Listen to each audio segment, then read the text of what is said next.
Assalamualaikum. My name is Nurul Haidatul Alina binti Amsyah. I am a final year student of Bachelor's in Finance from University Technology Mara Johor, Campus Segamat, from Group JBA 2425A. This semester, I have took subject Issues and Ethics in Finance, FIN657, conducted by Sir Ferry Nasrul. This subject requires me to do an individual assignment, which is a review on ethical dilemmas and unethical behavior. I have chosen Issues on Cybercrime, titled Cybercrime over Internet Love Scams in Malaysia. Do you ever hear about the issue?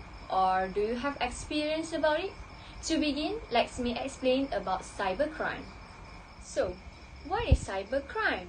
I'm really sure whenever you heard the word cybercrime, of course, you will think about unethical behavior, right?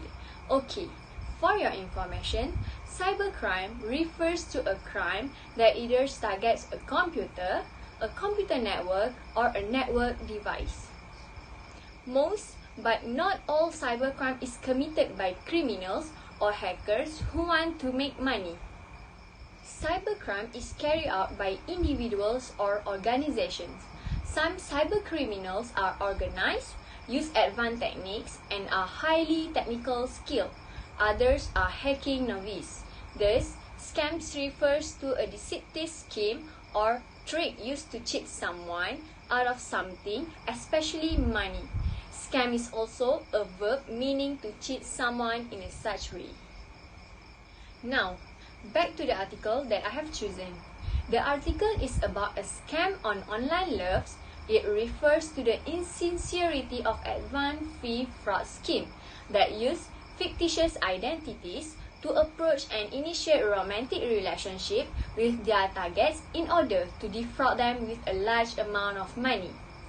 Internet love scammers is an individual commission intentionally designed either to destroy other property, personal integrity or life, or to steal other people's valuable property and information.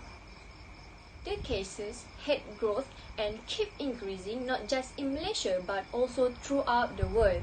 In 2014, it seems not only increases in terms of cases but also is growing quickly compared to other crime types and causing serious disruption to political, economic and social sector. Increasing cybercrime cases linked to the internet have alerted the authorities of the country to investigate the causes and action that need to be taken. Malaysia, as a developing country that seeks to advance ICT use in a variety of sectors, need to take firm and strategic action to overcome cybercrime, particularly love scams that affect the developments of smart generation and the deteriorations of economic growth. Moreover, there is the fact that they are groups of people who believe in a new friends or even a new relationship via online without further investigations or at least seeing each other face to face. They simply agree with some agreement involving money or dignity. The mode of operations of scammers usually involve using fictitious identifications, befriend with lonely and desperate of loves women and become their fake lover. Then, by the time trust had been obtained in the relationship, the love scammer start using thousands of reasons to make the victim transfer their money to the love scammer bank account. The reason why most victims fall under this incident until loss of 1,000 ringgit or even more due to the characteristic of the internet love scammer, which shown a good sense, character and will. Getting to know the personality of scammers, most of them were using fake identity. Throughout the case study, there were less scholarly evidence that directly relate the scammer's incident with the African or Nigerian. However, most of arrested in Malaysia was African and them are worked in team. Knowing more about African, most of them come to Malaysia as foreign students. Nigerian scammers network train their members technical and social skills such as how to become sweet talker, lure whisper, and boast romantic trust. Scammer network members also been taught several modus operandi and strategy and segregate their tasks. Start with collecting thousands of emails in identifying most relevant victims until they all manage to get amount of money from the victim. Okay, before I go further, let's watch the video regarding an experienced online romance scam. The woman in the video is a real life of victims. So, let's watch the video. I went online because, I was looking for someone that, was on the up and up, and I wanted to date him and see how far or where the relationship would go. Once I met him, I just kind of hid my profile on Plenty of Fish, and we talked on the phone once. He was British, and he had a very strong British accent. We started texting each other because I couldn't understand him. And he said that he was a retired sailor. And then I looked at his profile and it said that he was widowed. So that was actually my first red flag, but I just kept going. He told me he was starting this business and he had bought a whole bunch of boats for $1 million. And well, that's what he was going to get paid, $1 million once they were all delivered. And he went to Egypt. He said he would be gone for 2 weeks. And when he got there, they said that he needed 150 grand of American money to get these boats out of port. He was enticing. He told me, how much he loved me and that I was his soulmate, and that once he got his $1 million, he would, we would be together and he would take care of me. I suspected it might be a scam. I still bought into it. It was probably about 6 months, 7 months. He asked me to send him $10,000. I told him I did not have it. He asked me again a couple weeks later, and I told him the same answer. He would tell me that he was coming back here to take care of me because he just loved me so much. I was his soulmate. I was his only friend, and he just kept saying this over and over again. He did not give me much information about himself except for repeating the same words over and over again. He did back off from asking me for large amounts of money, and then as time went on, he would have a friend send the money to in my name for me to pick up, and then after I got the money, then he would ask me to buy him some Amazon cards, and take out the numbers and send him the receipt and the cards. I kind of felt like, I was being scammed. He said, and then when I brought it up to his attention, he just got real angry and said that he wasn't a scammer because he wasn't asking me for money. When I called my friend from the Better Business Bureau, he told me I was a mule, and that kind of freaked me out because I didn't want to do anything illegal. And but I did continue on a few more times, and then I thought, I can't do this anymore. The biggest reason I'm telling this story is there's so many women out there that are being victimized. They need to stop what they're doing because it just goes on continually and they're just constantly being violated. Okay, so what do you think about the video? It is such a heartbreaking and frustrating experience, right? Okay, now let's continue about the article again. Now we move to the problem statement.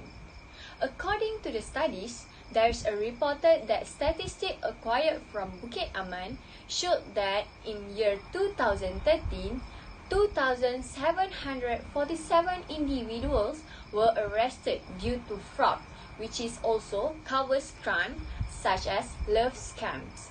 The arrests were 23.8% higher compared to 2012, where 2,219 were arrested.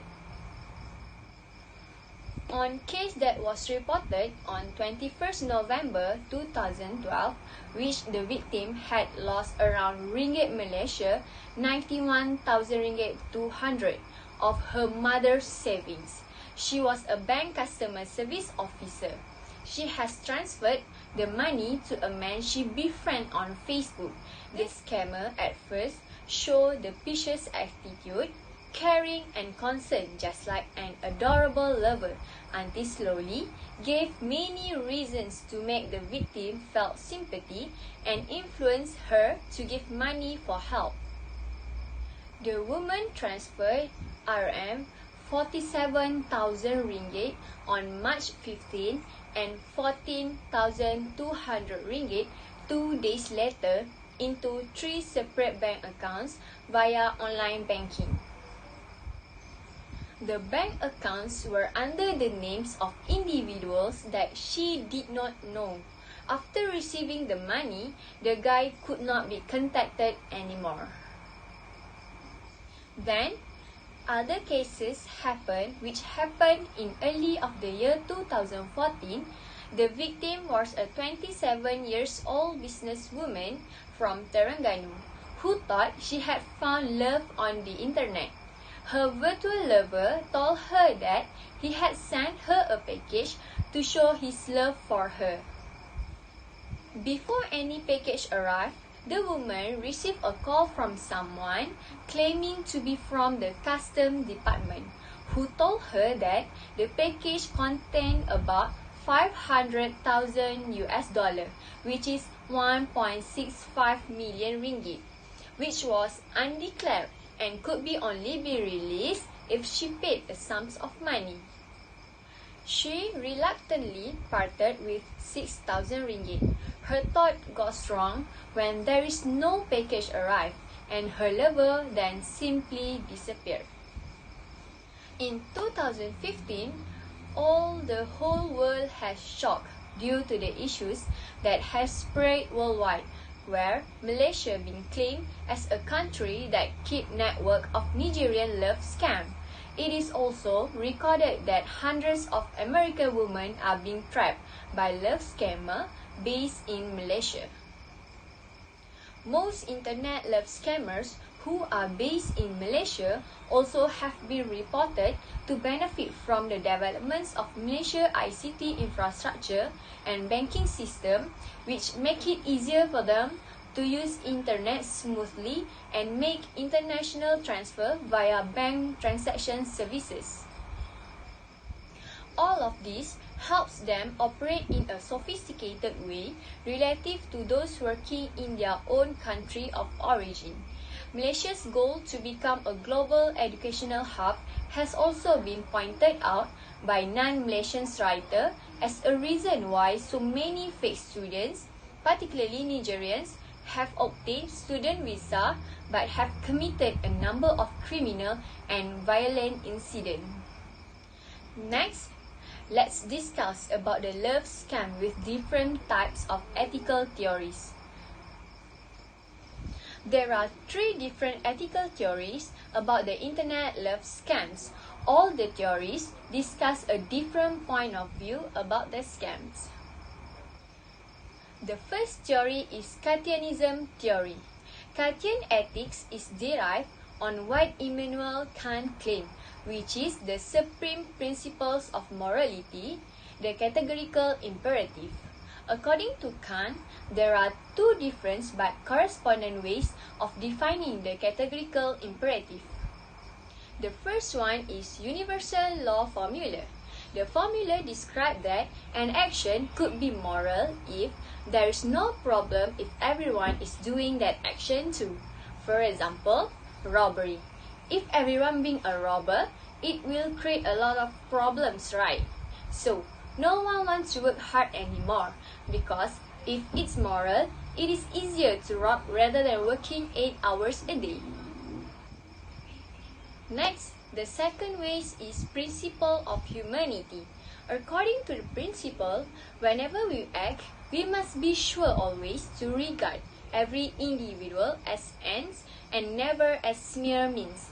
Another way of saying it implies that a person should not treat other people as a bridge that are to be used to achieve their goals.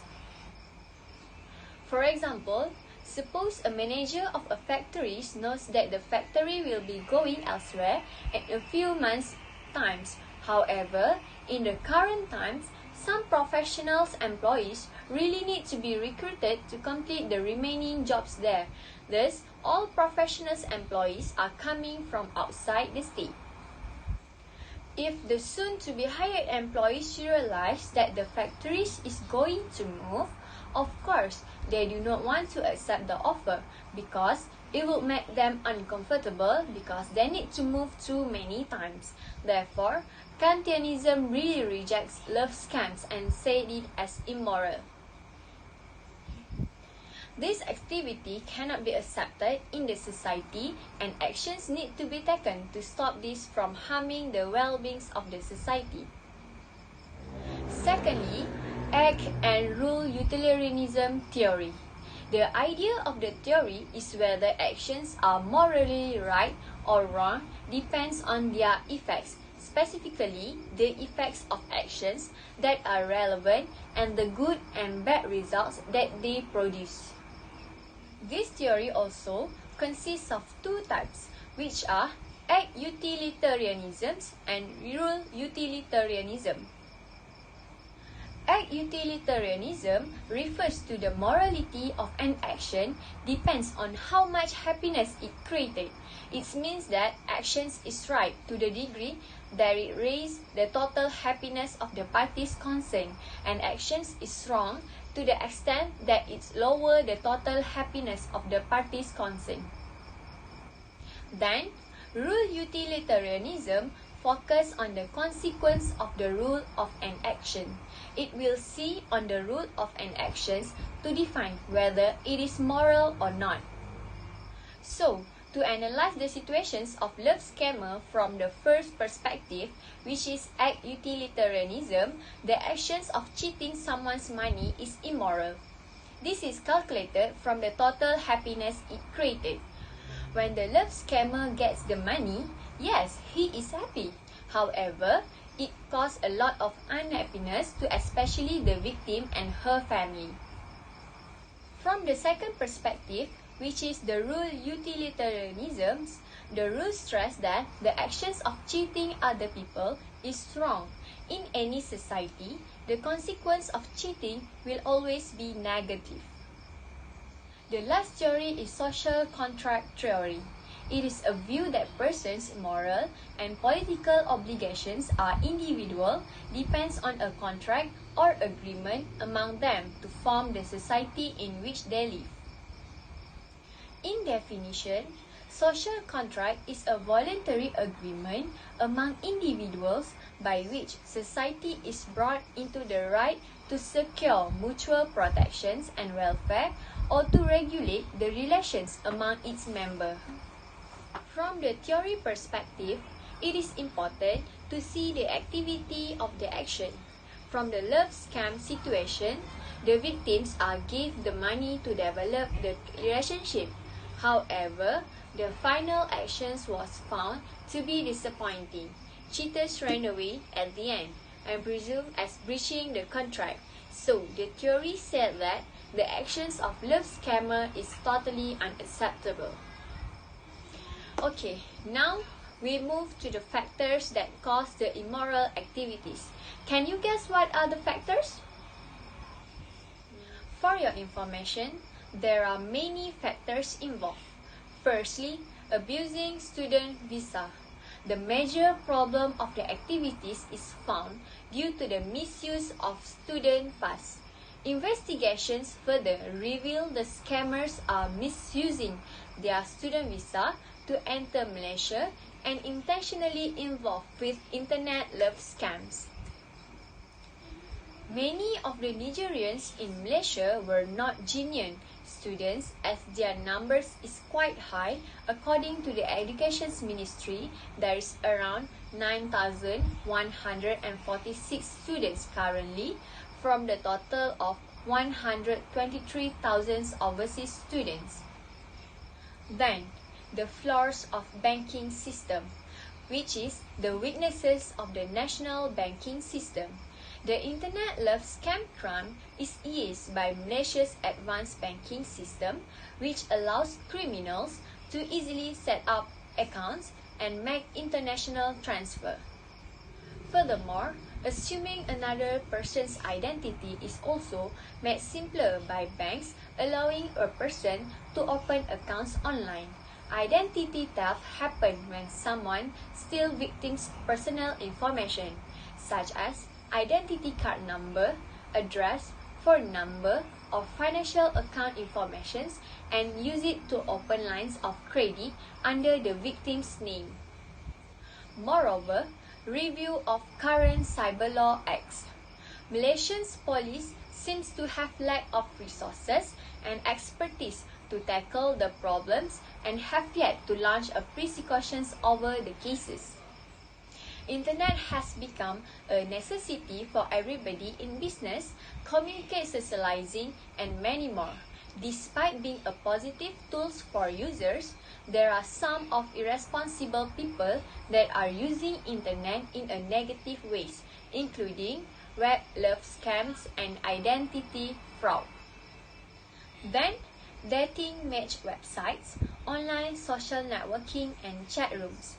There are plentiful of dating match websites and other social connecting mediums that would ease the crimes such as online social chat rooms and other online networking accounts. Individuals' love lives is rather determined by a dating match site, issues that have become a trusted solutions for a single woman to find their romance relationship partner merely during Valentine's season, where it is the time to be on high alert for possible sweetheart scams. Lastly, government control issue. It is related with the government's web control. The scam would be because of too little governmental control over the internet social networks and dating match websites. Now, we move to the next point, which is action taken to solve the problem that I have mentioned. Regarding the first factor that I have mentioned just now, an official Malaysia's Education Ministry had commented on it by highlighting in 2013 they had tightened its vetting and start to track on overseas students' activities. Then, for the second factor, banks are now ramping up their use of technological solutions like biometrics. There is a growing use of speaker recognitions among banks to detect fraudsters and protect consumers. The software developed by anti-fraud companies can screen callers during call to bank and match their voice to database of potential identity thieves.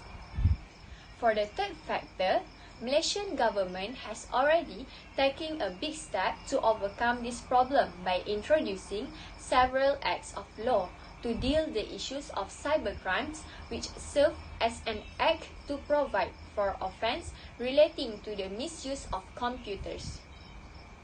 In addition, for the fourth factor, there is no action taken.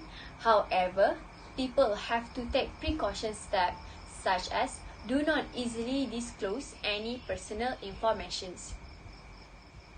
Moreover, the actions of the last factor yet to be taken. There is a suggestion where government have to consider and start to increase its control over the internet accessibility by making it virtually inaccessible. Okay, after for all the discussions that I have mentioned, as a conclusion, many people have suffered losses which involve thousands ringgits due to the immoral activities. The activities have caused due to many factors where it can be lessened by taking a strict action. In my recommendations, government should play their roles by tightening rules, which is reducing the number of immigrants to study in the country, especially Americans and Nigerians, since they have recorded the largest numbers of scammers in the country.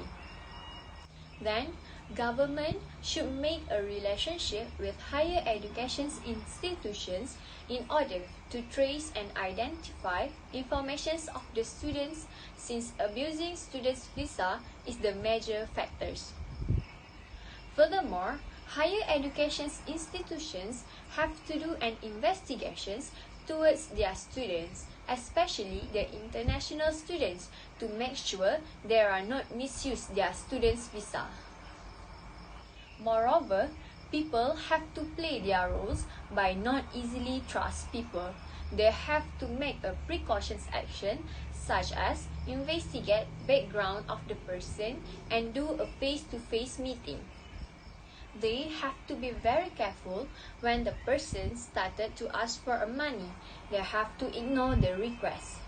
Then, people cannot easily give their informations, especially banking informations. People do not have to rush in love because the real love will come to them instead. I think that's all from me. Thank you for watching.